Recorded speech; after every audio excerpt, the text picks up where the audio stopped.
नमः शिवाय मेरे प्यारे यजमानों, आप सब कैसे हैं? आशा करती हूँ कुशलता पूर्वक होंगे। आप सभी को आपकी पंडिताइन जी का नमस्कार। आज का विषय है ज्योतिष क्या है? ज्योतिष एक प्रश्न हो गया है कि ये क्या है? क्या ये एक विज्ञान है या एक चमत्कार है? चलिए विचार करते हैं, है ना? क्योंकि यजमानों, किसी भी विषय का सम्मान ज़रूरी है और किसी भी विषय का सामान्य ज्ञान भी ज़रूरी है ना? इसीलिए आपको इस विषय की जानकारी थोड़ी बहुत होना आवश्यक है। तभी तो आप मेरे दिए हुए वीडियोस को समझ पाएँगे या आसानी से अडैप्ट करेंगे, ठीक है? तो चलिए बात करते हैं कि इस विषय पर कि विज्ञान क्यों है ज्योतिष, है ना? तो इस विषय में लोगों का ज्ञान सीमित रहने से इस विषय के बारे में अनेक प्रकार की भ्रांतियाँ फैली हुई हैं। सब अपने अपने ढपली अपना अपना राग लेकर इस विषय के बारे में बातें करते हैं, पर जानता कोई नहीं है। ज्योतिष एक विज्ञान है, किंतु विज्ञान के रूप में इसे अध्ययन अध्यापन न होने के कारण लोग इसे जादू टोना टोटका मंत्र पूजा ये सारी चीज़ें ही समझते हैं। इसके विषय में ज़्यादा उन्हें जानकारी है नहीं, ठीक है? या तो ये समझते हैं कि अगर कोई एकदम से विपत्ति आई या तो चलो भाई ज्योतिषियों के पास कष्ट निवारक साधना के रूप में जानते हैं, जिसके कारण इसका वैज्ञानिक रूप अज्ञानता के बादलों में कहीं छुप सा गया है, खो सा गया है। जहाँ यहाँ तक कि प्राचीन काल से भारत ने ही नहीं बल्कि अन्य कई देशों में इस प्राचीन विद्या का विशेष स्थान था। प्राचीन सभ्यताओं में इसे विशेष स्थान प्राप्त था। इसके अध्ययन अध्यापन की पूर्ण व्यवस्था थी। वहाँ पर ज्योतिष विज्ञान के रूप में जाना जाता था और वहाँ के विद्वानों को पूर्ण सम्मान भी दिया जाता था। और ऐसे इस चीज़ के लिए कई तथ्य उजागर हुए हैं यजमानों। ऐसे ये बस बात ही नहीं है कि बस बोला उठाया और बोल दिया, नहीं, इसके कई साक्ष्य हैं। उदाहरण के लिए बेबीलोनिया व ग्रीक में प्राचीन काल में ज्योतिष शास्त्र के अनेक विद्वान हुए। ब्रिटिश म्यूजियम में उस समय की कुछ लग्न तालिकाएं सुरक्षित रखी हुई हैं। ज्योतिष एक विज्ञान क्यों, है ना? तो चलिए देखते हैं, सिद्धांतों की बात करते हैं कि ज्योतिष सिद्धांतों के आधार पर ये विज्ञान क्यों है। ज्योतिष का मूल आधार लग्न तालिकाएं होती हैं यजमानों। जी हाँ, जो व्यक्ति के जन्म के समय पृथ्वी के सापेक्ष अन्य ग्रहों की स्थिति को दर्शाती हैं, ठीक है? भौतिक विज्ञान के सभी सिद्धांत मूलतः परिकल्पना पर आधारित रहते हैं। यही अभिकल्पनाएं भौतिक पदार्थ के मूल गुणों पर आधारित रहती हैं। ज्योतिष शास्त्र का भी मूल आधार यही है। किसी भी व्यक्ति के जन्म के समय अर्थात माता के शरीर से जैसे ही नवजात अलग अस्तित्व में आता है, उस समय अन्य ग्रह नक्षत्र आदि की जन्म स्थान से सापेक्ष दूरी वह उस नवजात के शरीर के सभी अवयवों पर स्थायी प्रभाव डालती है यजमानों। नवजात का पूर्ण भविष्य इससे प्रभावित होता है, इसके अधीन रहता है।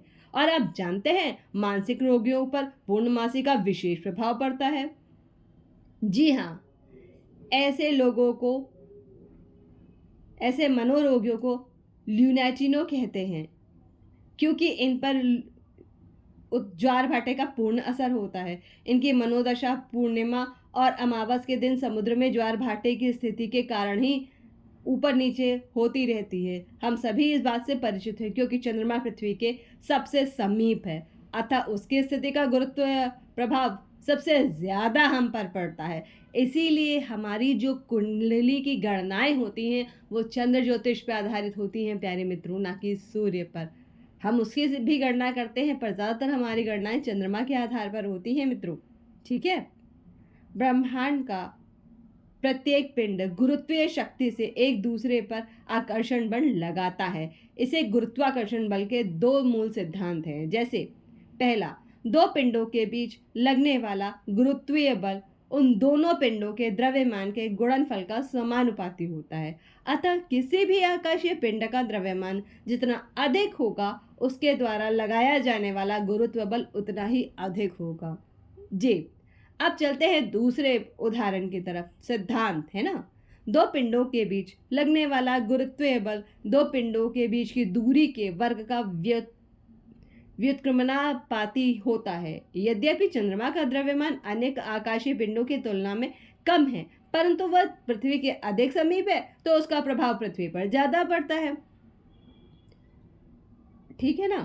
अब अतः उसके द्वारा पृथ्वी पर गुरुत्वीय बल अन्य पिंडों की अपेक्षा अधिक प्रभावशाली है ना, वो नजदीक जो है, इसीलिए चंद्रमा का सारा प्रभाव समुद्र के जल की ऊपरी सतह को आकर्षित करने के लिए स्वतंत्र होता है। अतः पूर्णमासी को समुद्र के जल की सतह गुरुत्वीय बल के कारण ही ऊपर जाती है। ठीक है ना मेरे प्यारे यजमानों। अब उपरोक्त दो उदाहरणों के आधार पर हम जन्म के समय विभिन्न आकाशीय पिंड की स्थिति का प्रभाव लेने वाले व्यक्ति पर पड़ने की बात समझ ही सकते हैं, है ना। मानव शरीर के द्रव्यमान का 80% भाग तरल है, यानी लिक्विड है। रक्त कोशिकाओं में लौह व अन्य खनिज पदार्थ होते हैं। अतः जन्म के समय विभिन्न ग्रहों व आकाशीय पिंडों की स्थिति ऐसे द्रव्य पर तत्कालीन स्थिति के अनुसार गुरुत्वीय बल उत्पन्न करती है तथा लौह कणों पर चुंबकीय बल भी प्रभाव डालता ही है। इस प्रकार जन्म के समय विभिन्न ग्रहों व अन्य आकाशीय पिंडों की स्थिति मनुष्य के शरीर पर एक अस्थायी प्रभाव डालती है।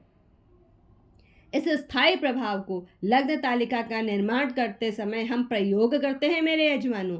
यदि जीवन के विभिन्न काल में ब्रह्मादि की स्थिति निश्चय ही बदलती रहती है, किंतु जिसकी गणना ज्योतिष विज्ञान में ही की जा सकती है, परंतु जन्म के समय की स्थिति के अनुसार जो लग्न तालिका सामने आती है वही उस व्यक्ति के संपूर्ण जीवन का मूलाधार बन जाती है मेरे यजमानों। जी हाँ, उपयुक्त तथ्यों के आधार पर यह स्पष्ट है कि ज्योतिष एक विज्ञान है तथा विज्ञान की किसी भी शाखा के समान किसी भी व्यक्ति को ज्योतिष विज्ञान की शाखा की जितनी जानकारी अध्ययन प्रयोग आदि के द्वारा होगी, उसी सीमा तक वह सफलतापूर्वक ज्योतिषीय गणना कर सफल फलादेश कर सकता है।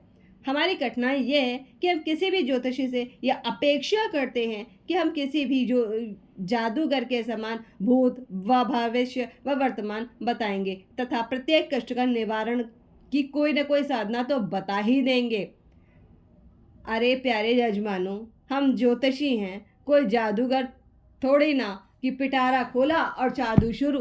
नहीं, हमें भी गणना करनी पड़ती है, ध्यान लगाना पड़ता है प्यारे यजमानों।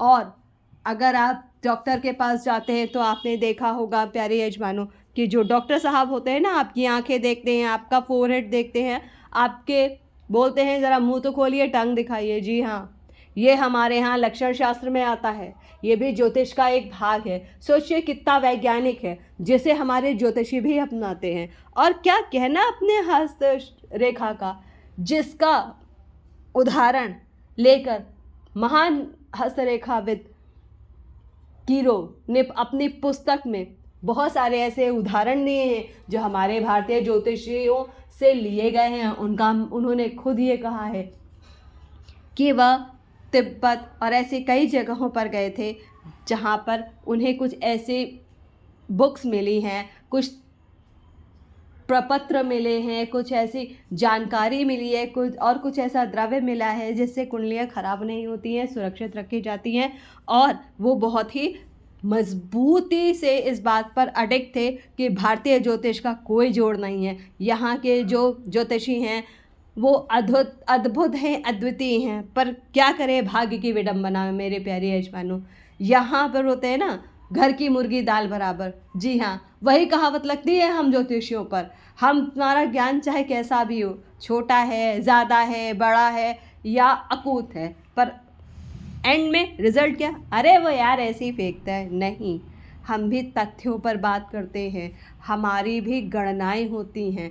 तो मेरे प्यारे मित्रों, गणना के आधार पर और लक्षण शास्त्र के आधार पर और खगोल शास्त्र, जो कि ये तीनों ही विद्याएं विज्ञान से संबंधित हैं, उसी के आधार पर मेरे प्यारे यजमानों ज्योतिष की गणनाएं होती हैं, परिकल्पनाएं होती हैं, सिद्धांत बनाए जाते हैं। और जो वनस्पति विज्ञान है ना, उसके आधार पर हम उपाय बताते हैं। आप जानते हैं कुछ कुछ पौधे किसी न किसी ग्रह से संबंधित होते हैं और उसी के आधार पर हम ये कहते हैं आप इसका पौधा लगा दीजिए, आपका ये ग्रह अच्छा हो जाएगा, आप ये दान कर दीजिए, आपका ये अच्छा हो जाएगा। हम भी समझते हैं प्यारे मित्रों, और वनस्पति विज्ञान को ज्योतिष शास्त्र से जोड़कर ही हम आपको उपाय बताते हैं, है ना। तो मेरे प्यारे यजमानों, आज का विषय हो सकता है आपको थोड़ा सा बोरिंग लगे, है ना, क्योंकि ये विषय जानना आपके लिए फिर भी बहुत ज़रूरी है।